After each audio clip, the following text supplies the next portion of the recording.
Moving to the other side of the world is tough. We know this from our own experience of moving to Australia during a global pandemic. To help you decide whether a life down under is for you, this series aims to share with you the highs and the lows of the migration journey, hoping to help and inspire you to make the move yourself. If you're already thinking about moving to Australia, or you're not sure where to start, then this episode is sponsored by True Blue Migration Services. Speak to them today and mention us and you will get a free visa assessment where they'll be able to tell you all of your options for moving to this beautiful country. Speak to them now on their website at truebluemigration.com.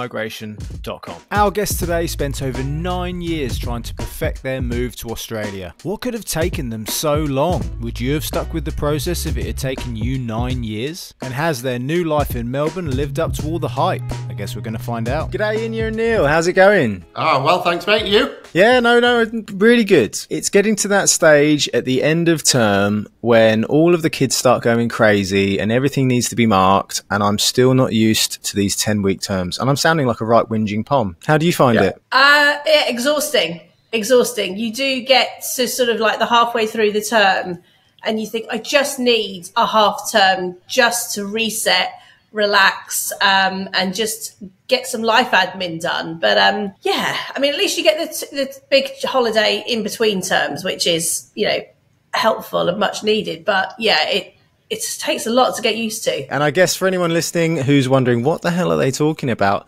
Inya is also a teacher. This one's going to be the teacher episode. Teacher episode, yeah. So Inya and Neil, tell us about your life before you made the move to Australia.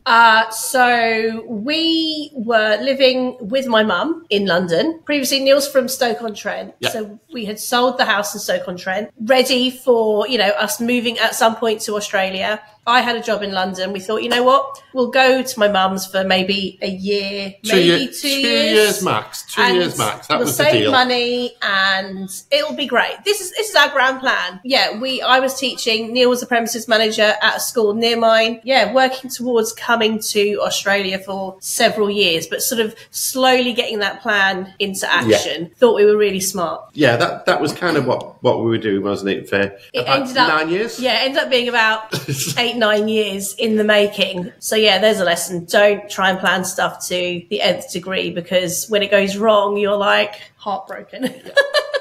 So what happened then that extended your plan for 9 years? We decided that we wanted to go for a particular visa, which meant that we needed to have, well, Inya needed, because we came on Inya's visa. We applied for a 189 visa on the skills shortages because it gave us permanent residency straight away off the bat, and we thought that's the one we're going to go for. But that said, you needed 5 years experience to get that, I think it was. And the first school that Inya worked at up in Stoke messed up a little bit, so that year didn't count. And then our age then got in the way, because once we hit the 5 years, we found that because we jumped into the next age bracket, we lost points on that. We lost points, so we needed another couple of years to get more points. We messed up on the visa application first time, and then we got it. We thought we'd be really smart and do the visa application ourselves. We were like, how hard can it be? And then I'm sure we'll come to that. we will get I had my 5 years experience, and we were in a certain age bracket. We'd mentally totted up. Yep, we've got this many points. We started the application on the 1st of January in the new year. I can't remember what year it was. And then my birthday's at the end of January, and I had my birthday, and then we carried on and we finished the application. And in between starting it and finishing it, I fell into the next age bracket, so lost points. So we worked to get the points for the 5 years experience, but then lost them again on the age thing. Yes. So we thought we were home and dry with the visa, and then we got our notification to say it'd been rejected, we'd been unsuccessable. Yeah. And we'd spent thousands of pounds. They are brutal with that rejection. There's no, ability to appeal. No, can you do? No. That's it. Just straight out rejection. Right. You lost. I think that's the thing that most people don't really realize when they're looking to do it themselves. If you get something wrong, that's it. It's an expensive mistake. Yes. They get away with it because at the end, don't they have something where they say, hey, sign this to verify that everything that you've added in is true and correct. So you basically put yourself to that money. You said it was right. Turns out it was wrong. So we don't give it back. Right. Propping up the Australian economy one failed visa at a time. So was it literally just the fact that you had calculated the age bits wrong that had caused the problem? It was mainly because we wanted a particular visa, and you needed, I think it was like 85 points to get the visa. and it just dropped us just below the threshold. That was all. But also, what we found out, because we then went with a migration agent, because we were like, we're not making that mistake again, and we really want to go. We found out they were really picky over what they classified as your days of experience. So we ended up going through, and they didn't count the school holidays, even though, you know, you're employed from the 1st of September round to the 31st of August. They then came back to us and said, well, how many actual days were you at school? So we had to deduct Christmas holidays, Easter holidays, summer holidays, and Neil actually ended up with a spreadsheet that sort of worked it all out, and we were something like a year and a bit short if you took out all of the summer holidays and Easter and Christmas. So we wanted to make sure that we were absolutely hitting that mark. So we calculated to the day when we'd be eligible to actually tick off that 5 years experience. Yeah. I remember when I was getting, they call them statements of service, don't they, from each of the schools? One of the things that I learned from the visa agent was that they're very particular about how you state exactly what your experience is. So, you know, what's your load? How many days a year are you expected to go there? Once you get it, it's a pretty easy pro forma. You just, I mean, for mine, essentially the schools that I worked at, they were very good at just tell me what you want me to say and I'll sign it. So I had the pro forma and all I had to say to them was, can you just change the letterhead? And once you get here, it's a great thing because then that forms as part of your experience to put you on the pay scale appropriately. So you just kind of wish sometimes, why couldn't it be made clear what it is? Yeah. But hey, that's sometimes why you go for the experts. What were your most important reasons for moving to Australia then? What has caused, even after 9 years and failed applications, what is it that still made you go, do you know what? No, I'm going to go for this again. I really want to move to Australia. We met as backpackers in Australia. So we had this, we already knew what life was like in Australia. It is different when you move here as a adult, but you know, we had a taste of it. I love it. I don't know if we're yet adulting and we're in our early 40s, but you know, whatever. We'd had a taste of it and we just saw how much potential there was to have a great life here. You know, obviously we're in Melbourne, so I'm going to say the weather, mostly the weather. I think for me, we were living in London and we both had pretty good jobs in London. We were struggling to afford living with your mum in a bedroom. In a spare bedroom. In a mum's house. We were looking at real estate in Australia and thinking we could afford to buy a house and have a decent life with the same sort of job. Whereas where we were never really going to be able to. We either had to move out of London, to probably back to Stoke or somewhere that was going to be a bit more affordable, and then we'd lose the lifestyle and the jobs, or, you know, kind of move here and at least we'd hopefully get the lifestyle and the job. So it was kind of the best decision that was available to us, really. Yeah. I had a similar thing when we were discussing the move with Sam's parents, and her dad said to me, well, if it's all about, you know, getting a bigger house, why don't you just move up north? And I thought to myself, well, I'm not really going to rag on how bad it is living up north, but it's not just about that. You know, having a more affordable place to live is just one of the aspects. If I just move up north then just for a house, well, it's still not going to provide me with all the other things that I want from my life. So we'd move up north, we'd be a few hours away, and we'd probably still see you maybe a little bit more, obviously, but, you know, it's not just around the corner, so we can have a cup of tea. It's still a planned thing. Oh, we're going to go around there this weekend and you've got to cart half your life. Well, why don't you, if you've got to cart half your life anyway, it's not much further, particularly if there's, you know, traffic on the M25, and then to have to fly to somewhere, and then, hey, it's like a holiday. Oh, and by the way, we could probably have got a bigger house than we would have up north anyway. And you wouldn't have wanted a pool in the garden. Pain in the arse to maintain. But yeah, it's a nice touch when you're in there and it's nice and warm. What visa are you on now then? So if you originally applied for the 189, did that go through or did you have to change? Yeah, that went through eventually. So that was granted in 2018, and so I came over as an early childhood teacher. That's how I got the 189. Yeah, so we're permanent residents now. Yeah, so we've got our PR, which is great. We're counting down the days until we can apply for citizenship.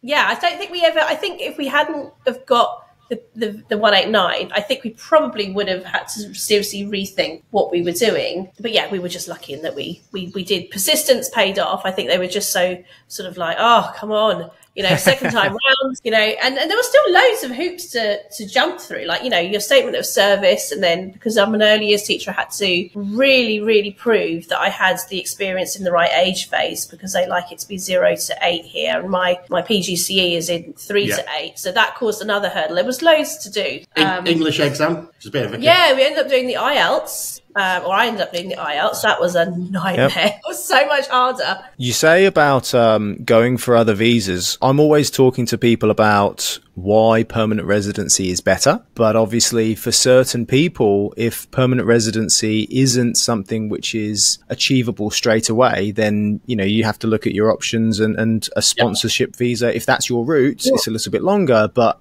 that's still your route. It's still a way, particularly now as the government is announcing so many ways that people can get PR through sponsorship or a temporary visa. There's lots of pathways now.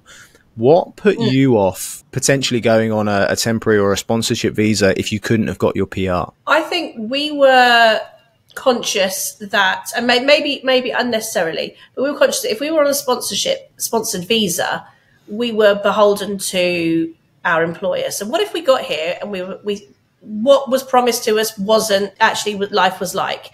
And we wanted the option to say, you know what, this isn't working for us. We're moving up the road, or we're moving interstate. Bit of flexibility. A bit of flexibility. Also, with PR, you get certain things. So we don't have children at the moment, but, we're ever hopeful that we'll have some children. We will get some money off of, we'll get a childcare rebate at some point. When we bought our house, we had to be PRs to get our house, to buy a house. And we got some government help with that, which we're so grateful for, but that wasn't open to people who didn't have permanent residency. So it is really tricky, and sometimes it's not open to people, but if you can get it, it is really, really good, because it enables you to really put everything into starting your new life here. And every opportunity that you've got, you can take advantage of because you have PR. Absolutely. And even, I think it's a time of life type of thing sometimes as well. If you're a younger person, I even just think about the amount of kind of crap that I had to put up with when I was younger. And you just think, okay, so it's potentially, let's say 2 years of my life, if that's the route then to PR.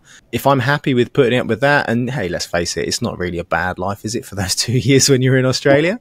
And you just kind of cross your fingers and hope that everything's going to be okay. And if it's not exactly what you wanted, but you can see the light at the end of it, hey, I've only got a few more years to go, and then I can get onto that permanent residency pathway. And I think we're 2 years out from, are we 2 years out? That's 4 years. We're 1 year out now from being able to apply for citizenship. Sometimes it's just like, do enough to get to that next hurdle. Like I said to Sam before we came here, I said, look, I think it's going to be a better life for us. I'm pretty sure it's going to be a better life for us. But in the unlikely event that it isn't, can we at least do it until we get a passport, so that we've got our citizenship, and then that's the next hurdle. That's the last hurdle, really, isn't it, for most people? Once we've got that passport, if whatever happens that we decide perhaps this lifestyle isn't really for us, we can still come back and we can go backwards and forwards, whatever we want, because we've earned that. We've earned that right. But if you don't stick it out at least to the next hurdle, I would kind of seen that as a bit of a failed opportunity. Unless you literally landed off the plane, you took the heat in Queensland in the summer and you went, oh, Jesus, this really isn't for me. What is this humidity? So I think you guys are probably the longest migrational journey that we've ever had on the podcast. But it seems like, is there something more that you want to tell us about your 9-year journey to Australia? Well, we've only told you the first 7 years. Oh. On the 7th year, we bought our tickets, we bought our flights. I think we were due to fly out about the same time as you and Sam and the kids. Yeah. Okay. Maybe a week later. We planned to fly out, I think it was like the 1st of March. We thought we'd be really clever, and at the beginning of January, send all of our belongings via sea freight to Australia. So they all went, and we were basically sleeping on a futon with a few clothes and a suitcase. And then COVID kicked in and the borders closed. So our stuff arrived in Melbourne perfectly on time. We'd have beaten it by about 3 or 4 days. Yeah. I mean, again, we had a plan. We were like, we're so slick. We're so clever. Yeah. Get us. They closed the borders. And you know how difficult it was to.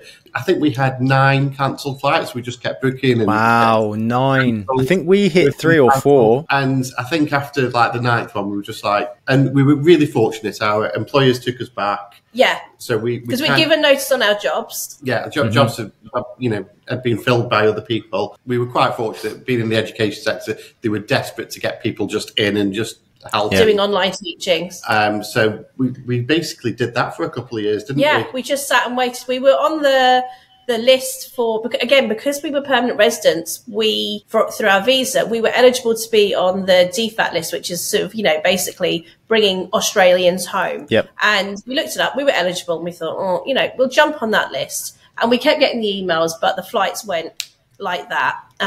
So in the end, I think we sort of just thought, okay, we're just going to have to wait this out. At first, we were just doing everything to scramble. There must be a way. And then you just get to the point where you're like, you know what? We have to just sit this one out. Yeah. And so that's what we did. We waited nearly 2 years for everything to calm down. How did that work, though, with activating your visa? Because don't they give you a year after it's granted? How did that work? We had come in 2018 on almost like a recce. So we knew we wanted to come to Melbourne. We had some friends who very conveniently lived in Melbourne, but were going away for Easter to somewhere. And they said, if you want to stay in our house, as long as you dog sit, that's fine. So we thought, right, well, that's what we'll do. We'll come on a holiday. We'll do a recce. We'll literally every day we'll get up and we'll look around and think, is this what we want? How can we make this work? I went and saw some recruitment agencies while I was here. Really sort of set the roots up for us coming back out. So we had done that, which was really, really lucky. Yeah. So we were quite fortunate that we'd activated the visa, but we knew we had to land in the country. I think it was before April of 22, because that's when our 5 years since being granted was up. We did eventually get here, and we did get all our stuff from storage, which we paid storage fees on for 2 years. Wow. Nice little layer of dust on everything. Like, I haven't seen you for a while. I know I rag on Melbourne all of the time, when actually I've never really been, so it's unfair. For me, one of my major considerations for the move was the weather, and I know that as a Brit, probably if you're concerned of the weather in Australia, Melbourne is, I don't know, I guess probably the closest that you can get, but just with an amazing summer. If Britain actually did have the amazing summer that it wanted, you can get that. But then in the winter, you still get the coldness and a bit more of the darkness. But what's the favourite part about where you live now compared to where you used to live in London or even in Stoke beforehand? I'll let you go first. I think, it sounds cliche, but I think we've got the best of both worlds where we live. So we live in the western suburbs of Melbourne, and we've got a beach 10 minutes away from us. We can drive into the city on a weekend morning within 25 minutes, half an hour. So we've got the city, we've got some beach. They're not amazing beaches in Melbourne, I'll be honest, but it's water, it's waves, it's laps, sand between your toes. It ticks all those boxes. And then we've got the countryside if we want it, so we feel that doesn't really matter. I'm a real city kind of person. I'm a Londoner through and through. I like visiting the countryside. Probably wouldn't live there, but we've got all the options to just have a little bit of everything on our doorstep. I know obviously the weather isn't as nice as Queensland for the majority of the year, but you don't get the necessary extremes. So when it's cold, it's 10 degrees, and when it's really hot, it's generally around about the mid-30s. So it's quite I work outside for most of my day. So I think if it was 40 odd degrees and 90% humidity, I think I'd have to find a new job. Yeah. For us, we quite like the seasons, don't we? We like putting on a coat occasionally, and a scarf and a hat. It's not very often, but for me, I think the reason I quite like Melbourne is there's always something going on in Melbourne. Yeah. We've got really good sporting events, and you've got the AFL, which is on all the time. I went to watch the New Zealand rugby game the other day. Pretty much, if something's going to happen that's major, you're quite often find it'll happen in Melbourne. So I quite like that. Absolutely. I wouldn't have minded going to watch Taylor Swift, but I'm not going to get on a flight to Sydney or Melbourne just to have that privilege. And then I find out that I could have never got tickets anyway, so I'm not that fast. Yeah, if she's not going to come to Brisbane, then I'm not going to see her, and that's how I'm going to have it. Yeah. You missed out, Taylor. Now, this next one, I normally kind of it's normally quite a general question, but I know as a teacher, and I get asked a lot of questions about how different is teaching in Australia in comparison to the UK. I guess, how does your new life now compare to your old one? I mean, apart from the holidays and the term times, we've already mentioned that. How does it compare? I think for teaching, I think I still find that I'm bringing work home, if I'm honest. I think there's a few people online who sort of say, oh, it's all clover out here. You know, you rock up at 9, you finish at 3, and then you go to the beach, you know, and there is an element of that. People definitely respect your working hours a lot more here. So teachers get to school not stupidly early on the whole, and they understand about work-life balance. However, I find personally I'm still bringing work home. You don't stop thinking about the kids when you walk out of school. So I still find that quite a heavy burden, but you know, there's still the mental load of being a teacher and being, you know, the carer of children, especially in kindy where they're small. You know, you are like a second parent to them for several hours a day. So I don't know. I'm still on the fence about whether I want to stay in teaching long term, but there's so many opportunities at the moment for teachers to come out, and it's to try your hand at things.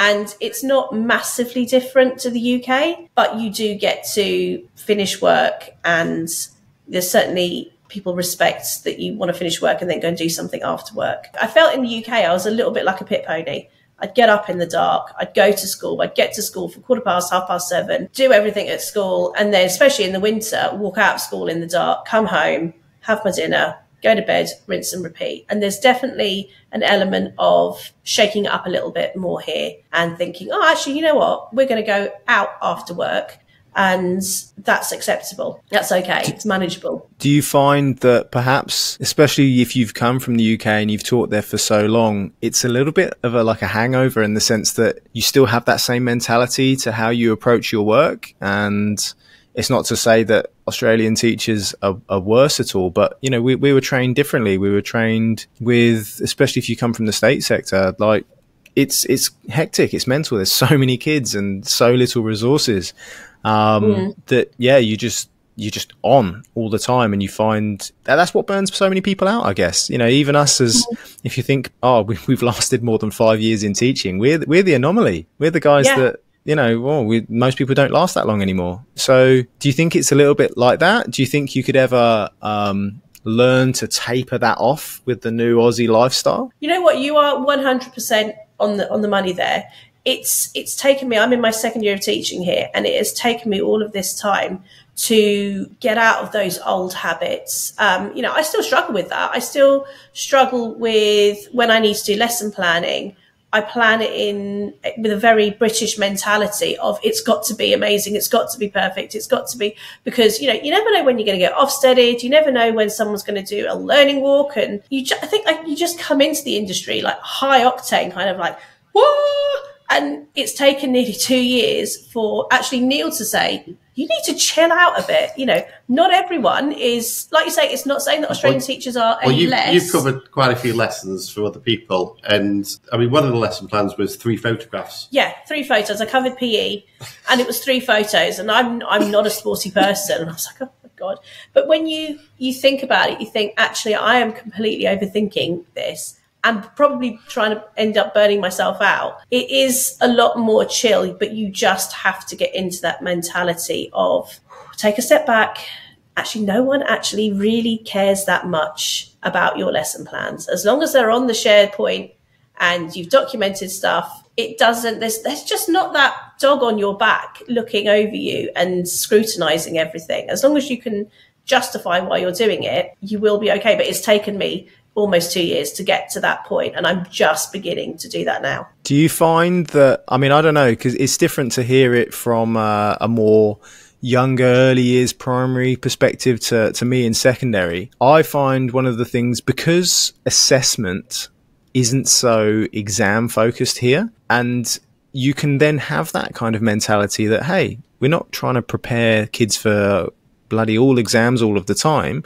As long as their learning experience was a positive one, they've enjoyed it and they've learned something from it, then, you know, we'll take that and we'll come back tomorrow and we'll see if we can build on that. Do you find it's a bit more like that? Or, I mean, I guess it's different. I don't know how many exams they would be preparing them for in the younger years. I think, certainly, I've worked in primary and kinder. In kinder, it's very much about the experience of the children. And, you know, my job at the moment is working in a school readiness program. And again, I went into it because there's a lot of funding attached at the moment to Australian children being ready for school. And I went into it almost with a checklist of, so by the time they start prep in, you know, nearly 6 years old, they should be able to write their name. They should be able to, you know, recognize numbers 0 to 5. All these academic things that I thought children needed to start school in Australia. And actually, the prep teachers, that's not what they're expecting. And again, a real gear shift, because I worked as a reception teacher. I knew what I needed my kids to come in with in the UK. And I needed them to be able to have a good stab at their name, do their own coat up. That's all still there, and it's great. But there's a lot less focus on them being really actually academically ready. It's about the experience in kinder. Going into primary, they are a lot less focused on exams, but then there's a lot more formative assessment. And again, that was another shift that I had to be looking at assessments and then making next steps. And I was doing that in the UK, but it was more on a sort of day by day kind of like, okay, so we'll change that up.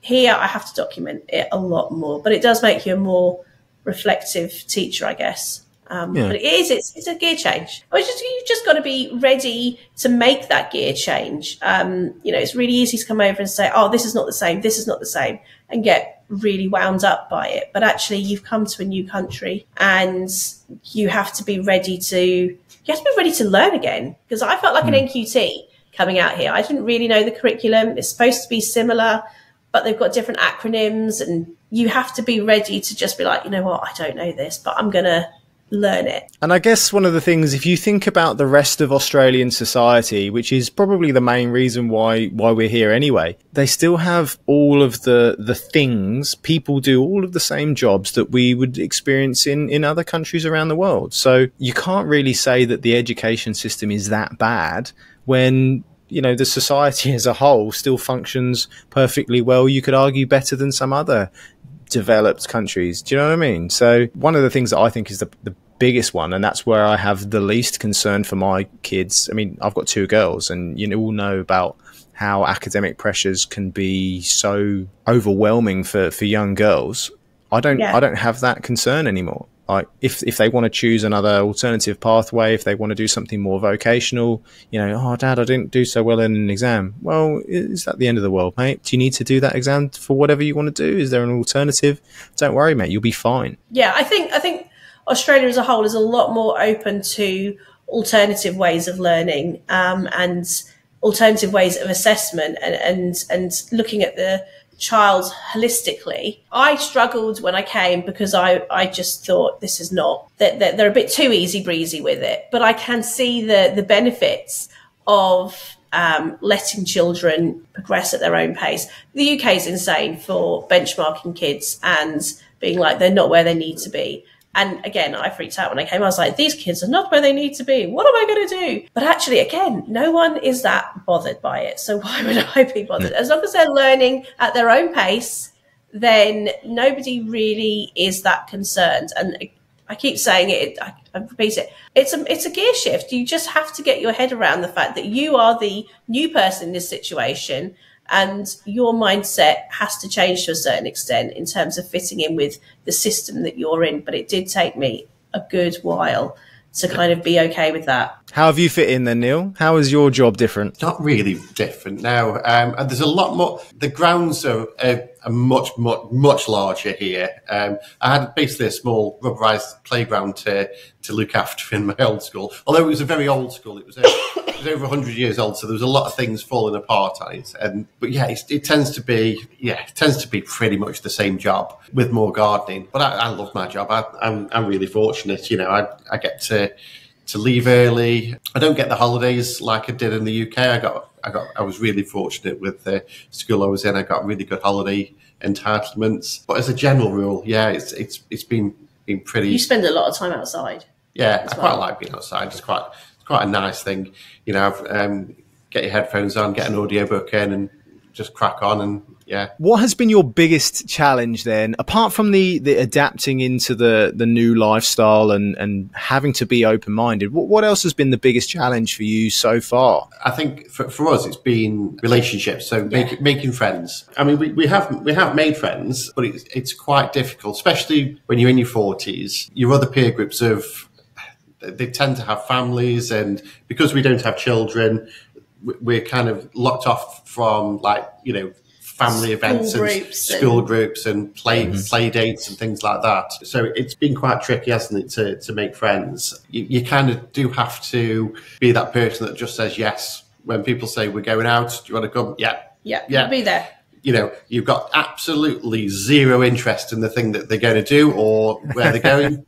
You'll be there. You'll be there, and you know you'll make small talk, and you'll have a go at it. And it takes a bit of time, but you know you build at it, don't you? I'm quite fortunate that because I've watched, you know, I watch a bit of sport and things like that. I've kind of got some friends based around that, so just going to watch the football or the rugby, and it's quite an easy in to get into a bit of a group and. To say, oh yeah, shall we? You know, do you fancy going to watch this?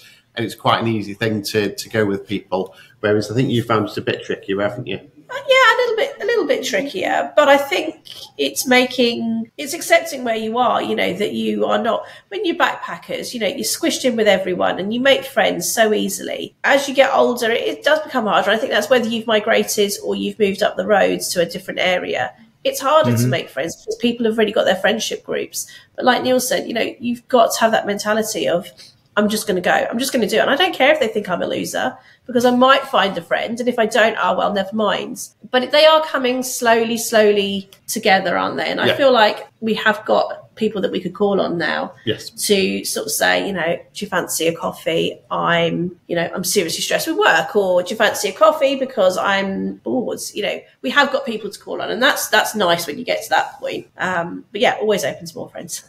Yeah, absolutely. I mean, even that can sometimes be a bit of a problem in itself. Obviously, we've met a lot of people through schools and daycares and through the kids, but that in itself can present its own kind of challenges sometimes, because yes, you meet more people through your children, but everyone's got such busy lifestyles as well. And sometimes the kids can be the problem in the sense of, oh, do you want to do something? And oh no, because, you know, the kids are doing this or that and the other. That in itself can present as a barrier for anyone who is looking to move to Australia and they don't have children. What do you think would be the single best piece of advice that you could give them to, I don't know, what for you has made the most friends? Work really is, you know, I suppose if you're coming out, you kind of want to get into something where there's enough other people around that you can.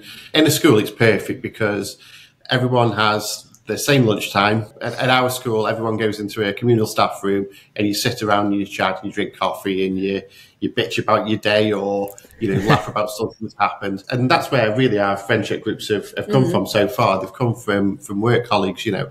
And once you go out with one set of friends, you know, they also often bring other friends in and I suppose that's how it tends to grow. I think if you were coming out and you were, for example, if you were starting your own business on your own, that would be a lot more difficult because you're not necessarily interacting with the same people on a regular basis. We've also used Facebook as well, haven't we? Facebook groups. Yeah. So we went to Christmas in July. Yeah, in the mountains. Christmas in July. Cool. We did a bonfire party with other Brits. We literally, a lady in the western suburbs said, "Hi," on one of the expat groups. I want to have a bonfire party. Who wants to come? And we were like, "Is this for real? Okay, let's do it." And it was great. We met loads of people. It turns out she'd literally felt a bit lonely one evening. Typed it on Facebook, didn't tell her husband, and then in the morning said, "Oh, by the way, we're having a bonfire party. I've invited randoms from the internet. Hope they're not murderers or house wreckers." But it was great because I'm still in contact with those ladies now, so I get my British fix. But you've got to put yourself out there. I'm not particularly extroverted. Yeah. I'm quite shy normally. You just have to say, sometimes you have to put on the internet, I'm lonely, who's in my area, and go for it. If people offer the olive branch, you've got to take it. They offer the hand of friendship. You jump on it and see where it goes. It might not go anywhere, but if it does, then great. Absolutely. If you don't take it, then you're just going to end up in the same position that you were in anyway. But at least you've learned something from the experience. What are your plans? What are your big plans for the future? What has the future got in store for Inya and Neil? Well, citizenship, hopefully. Yeah, citizenship. We're going back to the UK, aren't we? We're going back to the UK at Christmas. Just to see friends and family. So we're looking forward to that. That's a very short-term goal. But I suppose long-term would be citizenship. Still pursuing having a family. And hopefully a dog. Yeah, maybe a dog. I've been promised I can have a dog at some point. I don't know. I think we're just quite open-minded to what might present itself. Yeah. Like I said, we're really happy where we live now, but I'm really open to the fact that in a couple of years' time, we might go for a drive out somewhere and think, oh, this is nice. Maybe we should move out here. Or, there may be another teaching opportunity that comes up. Yeah, we're sort of just... I think, and you've probably experienced this as well, that because you're starting fresh, you start somewhere, but there's always that thought that if something better comes along, you've already moved halfway around the world. So moving a few hundred kilometres north, south, east or west is not that big of a deal anymore.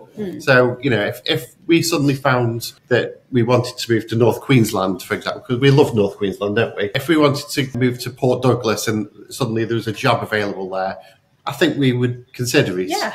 Whereas, weirdly, we probably wouldn't have considered moving from London to Brighton. Yeah. Which was, in the UK, because you just 50, 60 Ks away. And that wouldn't have been on the radar.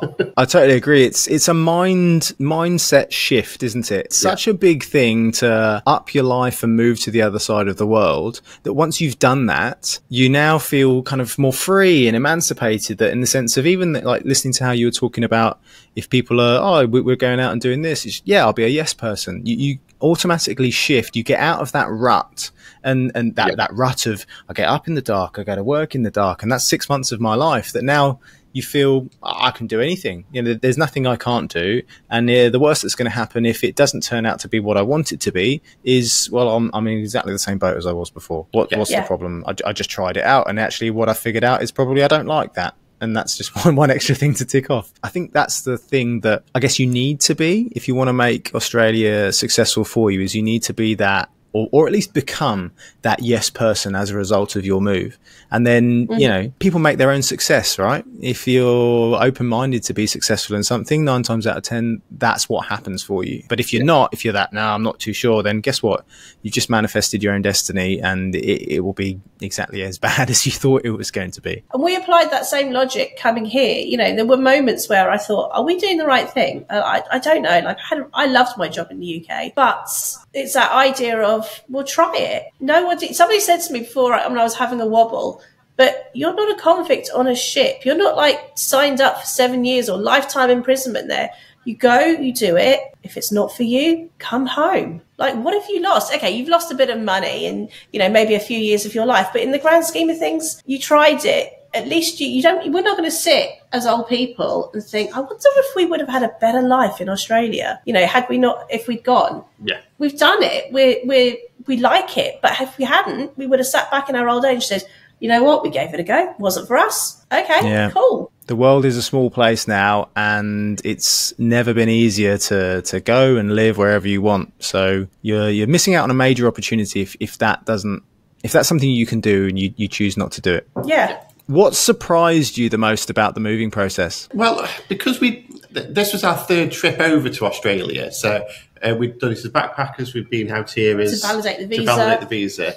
So I don't think we were necessarily surprised by the move. Obviously, how long it took to get the visa was a major thing. I think I was quite surprised how cheap it was to move our stuff. It wasn't a major thing, but I had friends in the UK that had moved from Manchester to London and vice versa. And they'd spend a couple of £1,000 to hire a truck and all that. And cost us about the same to move across the world. Yeah, well, I think it cost us £1,500 to move all of our worldly goods over here, which I was really quite pleased with. So that was good. I wasn't really surprised, but the cost of setting up a new life is quite extraordinary. We both needed a car when we got here, so you have to go out and you have to buy the car, rents and things like that. We hired an agent to help us get our first rental. Yeah. And they came out, they did all the inspections before we got here. The only thing that we're still struggling with now is the medical side of things. Yeah. Not necessarily in a bad way, it's really understanding the system. Really difficult to understand. Coming from the NHS where you just go to the doctors and kind of there's always somebody else doing stuff in the background for you. So you turn up yes, it takes a long time, but you turn up at the appointment and all the finances are done for you. Whereas here, you recently had to go into hospital. And we weren't sure how much it was going to... We've got private medical insurance. We couldn't get a clear answer on how much things were going to cost. So again, we were like, some money to this person. Some people decide to charge a bit more or a bit less, and that can be a little bit daunting. But generally... I think because we spent so bloody long getting here, we'd done all the research. We Googled to the core of everything that we possibly could happen. So we were like... Yeah, when you've got 9 years... When you've got 9 years prep, there's not a huge surprises here. And we've been on the forum as well. We've been on, lots of Facebook groups and watching your websites, your YouTube videos and things. So a lot of things that maybe could have taken us by surprise, I think we had researched the hell out of, and we were just like, right, well, no, we're ready. On the Medicare front, I find it really weird now kind of shopping around for your healthcare. If you do need something done, a certain scan, I'm kind of getting to the stage now where I think I probably need frequent sort of skin checks and things like that for cancers and stuff. Yeah, just kind of ringing around and going, excuse me, how much is this? Or what's the Medicare rebate on that? And just, trying to find the cheapest price on your healthcare. Whereas normally you'd ring up your GP or whatever and you just tell them what you want and you wait. And here you go, so it's going to be that much for this? Okay, but when's your next appointment for it? And you're even, weighing up how quickly you want something to happen versus how much you might kind of have to pay for it. It's only $20 to go and see them, but I can see them now, or am I happy to wait for the bulk bill one and that might be a couple more days extra? It's weird. It blows your mind, doesn't it? I mean, the speed of things, though, is miles better here. It's so much better. If you want to go, like you say, go and get a scan, realistically, you can probably get it done the same day if you're willing to pay a little bit towards it.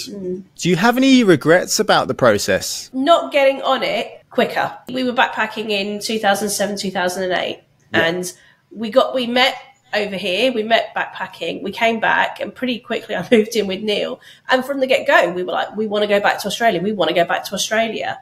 Yeah, and that was 2009. Yeah. And we kind of dawdled a bit and we're like, do we want to do it? Or can we make it work? So I think we should have just bitten the bullet and gone on with it. Yeah, the regrets are that when you speak to people and they say they bought their house 10 years ago for, basically the same price as a round of drinks now. That's a kick in the teeth. When we were backpackers, we went to a lovely area in Melbourne, and the houses were so cheap, so cheap. And now they're $3 million a house. And we think, God, if we had bought the house when we were sort of fresh back off of backpacking, I mean, hindsight's a great thing. We could have probably been mortgage free, but so we should have just gone back and bitten the bullet. But it took us a while to make up our minds. We perhaps wouldn't have got the visa. I feel exactly the same way. Just why didn't I do it? Why didn't I even inquire earlier? Why didn't I start the process? Why didn't I find some things out? It sits with you, doesn't it, for so long of, I want to move to Australia. It's going to be pretty easy, so I'll just leave it festering in the back of my mind. And then when you come to it, you're like, oh crap, I've got to do things reasonably quick. Otherwise I didn't realize I'm going to lose points for stuff. I don't even know how many points I need. Yeah. Oh, I totally agree. If you could do it all again, what would you change? Migration agents from the get-go. Yeah. Thinking that, I think it wasn't even that expensive. It was about £500, wasn't it, to get the migration agents to help us with the application. And thinking that we could do it ourselves and save that money, because how hard can it be, was a big mistake. And you know what? I reckon by the time because the migration agent worked for a solicitor, and he got the solicitor to bob in one afternoon and just countersign everything and validate all of the paperwork. And that was probably about £500 worth of signatures and documentation. Whenever you have to get anything notarized and signed, it was £20. Yeah, the first time round, I was going. I had a friend who worked for a solicitor, and they were, they'd be like, "Oh, can you sign this?" And it'd be 30 quid, and then all of a sudden you find out, "Oh, I need to get that countersigned as well. It's another 30 quid." Yeah. Oh, and you were just hemorrhaging money trying to organise it all yourself. Yeah. Whereas the migration agent was like, "Here's the next step. You need to bring X, Y, and Z to the next appointment, and I need this." And it was just much smoother, wasn't it? Yeah. How quickly, though? Because this is the thing. I've changed my mindset about money since I've moved to Australia. I don't know whether that's because I've got old or it's the Australia effect. But how long do you think it would have taken you to have earned that money back that you would have spent on your visas as a result of higher wages in Australia? Oh. Weeks? Not even a week. No, a couple of days, maybe 3 days, you know? Because, the wages are probably 50% higher. I don't know about that, but they are a lot higher. I reckon they are. It soon racks up, doesn't it, the wages. And the cost of living is, well, certainly compared to London, is no higher than it was. So, we're certainly far better off financially than we were in the UK. Yeah. And we've bought a house. So, we wouldn't certainly be able to do this. There's your proof in itself, isn't it? How much better off financially are you? Well, I've got a house now. Yeah, and it's kind of a big thing. A nice house. We couldn't afford it to have lived in London full stop. But even if we'd gone back to Stoke, where you're from, we would have had, it's probably a 2 up, 2 down terrace type thing, which is lovely. We lived in that before. But when you look at our house here, it's lovely. Like, I love our house.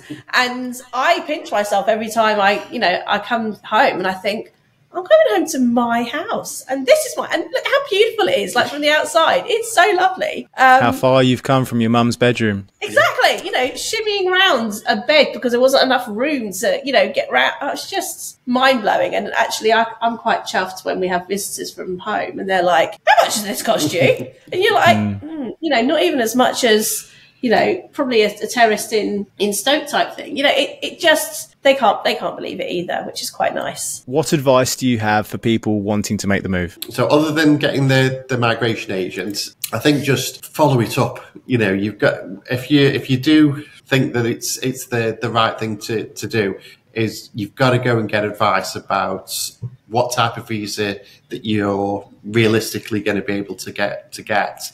And I think just follow it up and go for it, really. There's a lot of opportunities, and the amount of work and jobs that are out here, you don't necessarily need to fit with what you've done before. So if if you've got like a job that you don't particularly like, I think there's plenty of opportunities here.